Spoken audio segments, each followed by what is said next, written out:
सर्वसामान्यांच्या हक्काचा आवाज जागर जनस्थान। नाशिक महानगरपालिका साजरा करत आहेत स्वच्छतेचा हरित कुंभ। मित्रांनो, आज प्लास्टिकचा वापर हा आपल्या जीवनाचा अविभाज्य भाग झाला आहे, पण यामुळे पर्यावरणाला तर हानी होतेच, शिवाय आपल्या आरोग्यालाही याचा धोका होतो। प्राणी मात्रांचे, जलसाठ्यांचे, पर्यावरण व आरोग्याचे नुकसान होण्यापासून थांबवण्यासाठी प्लास्टिक पिशव्यांना नाही म्हणा, कापडी किंवा कागदी पिशव्यांचा वापर करा। आपल्या छोट्या बदलांमुळे मोठा फरक पडेल, शहरे स्वच्छ व सुंदर होतील। चला, प्लास्टिक मुक्त जीवनशैली स्वीकारूया आणि अस्वच्छतेवर मात करूया। नाशिक महानगरपालिका नाशिक तर्फे जनहितार्थ प्रसारित। मूर्तिजापूर अकोला येथील पत्रकार हल्ला प्रकरणातील आरोपींवर कठोर कारवाई करावी अशी मागणी मूर्तिजापूर तालुक्यातील पत्रकार बांधवांच्या वतीने उपविभागीय अधिकारी यांना तहसीलदार शिल्पा बोबडे यांच्या मार्फत निवेदनाद्वारे करण्यात आली आहे। अकोला येथील पत्रकार विठ्ठल महल्ले यांच्यावर काही गुंड प्रवृत्तीच्या व्यक्तींनी खुनी हल्ला केलाय। संबंधित आरोपींवर पत्रकार संरक्षण कायदा अंतर्गत कठोर कारवाई करण्याची मागणी मूर्तिजापूर तालुक्यातील समस्त पत्रकार बांधवांच्या वतीने एका निवेदनाद्वारे उपविभागीय अधिकारी यांना तहसीलदार शिल्पा बोबडे यांच्या मार्फत करण्यात आली आहे। 19 मार्च रोजी रात्रीच्या वेळी पत्रकार विठ्ठल महल्ले हे आपल्या वृत्तपत्र कार्यालयातून काम संपवून घरी जात असताना खडकी रोडवरील एसटी डेपो नजीक अज्ञात समाजकंटकांनी पत्रकार महल्ले यांच्यावर जीवघेणा हल्ला केला।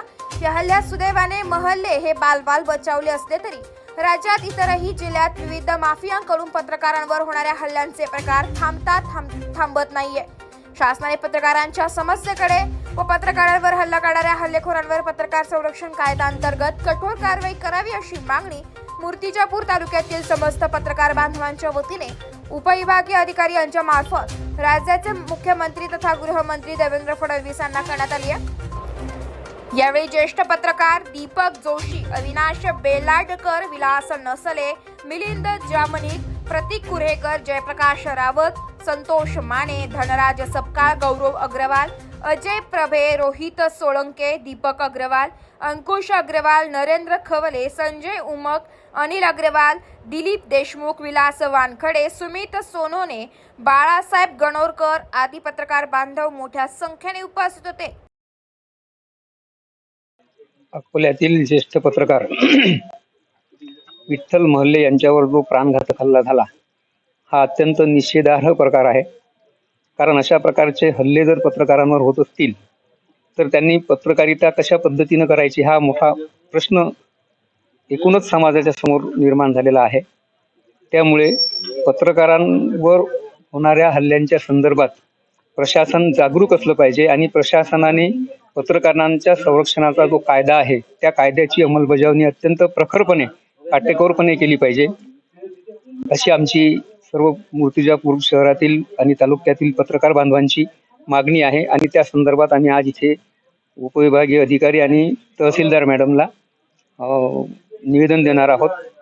हल्लेखोरांवर लवकरात लवकर कारवाई करण्याची आमची मागणी असेल। सर, नुकताच विधी मंडळामध्ये पत्रकार संरक्षण कायदा पास झालेला आहे। याच्यावरून कुठेतरी निष्पन्न होते का की पत्रकार संरक्षण कायदा नुकता नावापुरते पास झालेला आहे, मात्र त्याच्यावर कारवाई होत नाही? असं काही नाही, नावापुरता झाला असं म्हणणं चुकीच होईल। थोडंसं आपण फक्त काय केलं पाहिजे की जिथे जिथे असे प्रकार घडत असतील तिथे तिथे तीव्र शब्दात निषेध त्याचा केला पाहिजे आणि तशी मागणी आपण केली पाहिजे शासनाकडे मागणी केली तर निश्चितपणे कारवाई होईल। अकोला येथील जुने जाणते पत्रकार विठ्ठलराव महल्ले यांच्यावर दिनांक 19 रोजी ते आपलं सर्व कार्य आटोपून घरी जाताना काही टवाळखोर मुलांनी त्यांच्यावर प्राणघातक हल्ला केला आणि त्यामध्ये ते जखमी झाले। विशेष म्हणजे काही कारण नसताना असा हल्ला होणे ही अतिशय चिंतेची बाब आहे आणि चिंतनाची देखील बाब आहे। त्यामुळे कायदा आणि सुव्यवस्थेचा प्रश्न जिथे जिथे निर्माण होत असेल त्या ठिकाणी लक्ष देणे आता गरजेचं झालेलं आहे। हा हल्ला पूर्वनियोजित होता किंवा कोणत्या कारणाने होता, तो कोणी घडून आणला का, त्याच्या मागील कोणी आका दुसरा आहे का, या सर्व प्रश्नांची उत्तरं तपास यंत्रणेने दिली पाहिजेत।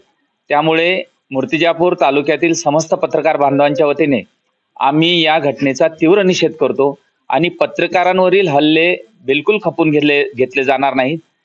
पत्रकार हा लोकशाहीचा चौथा खांब आहे असं म्हटलं जाते आणि त्या खांबावर जर असे हल्ले होत असतील तर हे कुठेतरी फार गंभीर बाब आहे.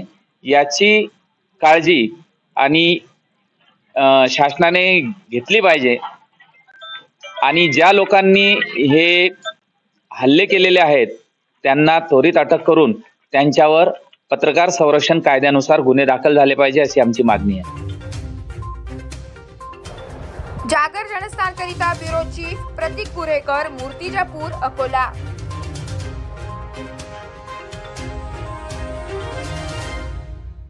नाशिक महानगरपालिकेच्या सार्वजनिक आरोग्य विभागाच्या वतीने जाहीर आवाहन. गुइलेन बॅरे सिंड्रोम अर्थात GBS ला घाबरू नका, पण दक्षता घ्या. पाणी उकळून प्या. स्वच्छ आणि ताजे अन्न सेवन करा. शिजलेले व न शिजलेले अन्न एकत्रित ठेवू नका. लक्षात ठेवा, अचानक पायात किंवा हातात कमजोरी किंवा लकवा, चालताना त्रास किंवा अशक्तपणा, बऱ्याच दिवसांपासून डायरिया अशी लक्षणे आढळल्यास त्वरित डॉक्टरांचा सल्ला घ्यावा व तात्काळ उपचार सुरू करावा. सार्वजनिक आरोग्य विभाग, मनपा नाशिक द्वारे जनहितार्थ प्रसारित.